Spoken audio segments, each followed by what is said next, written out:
Assalamualaikum warahmatullahi wabarakatuh. Janji tuan-tuan dan puan-puan majlis penonton yang mulia, yang kecil tak sebut nama, yang besar tak diboglo, yang tua dengan tuahnya, yang muda dengan takahnya, yang makan tak boleh bercakap, yang minum jangan berdiri. Tuan-tuan dan puan, masalah sapi di kampung kami ini masih juga belum kelar-kelar. Dari dulu sampai sekarang belum jugalah dapat diselesaikan.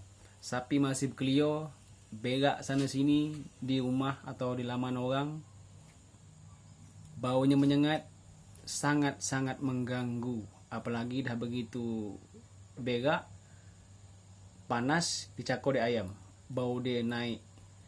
Ini masalah yang memang belum kelar sampai sekarang. Entah bililah kelar masalah ini, kita pun tak tahu. Yang jelas masyarakat sudah letih kepada orang-orang yang punya sapi yang tak bertanggung jawab.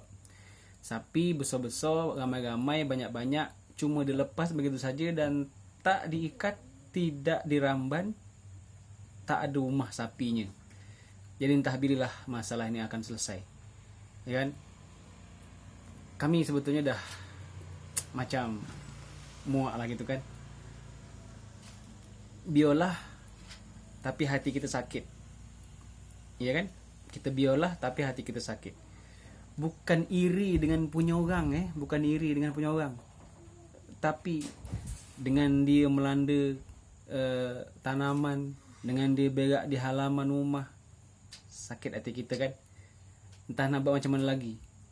Nak kapak, nak diparang, sapi itu cuma binatang.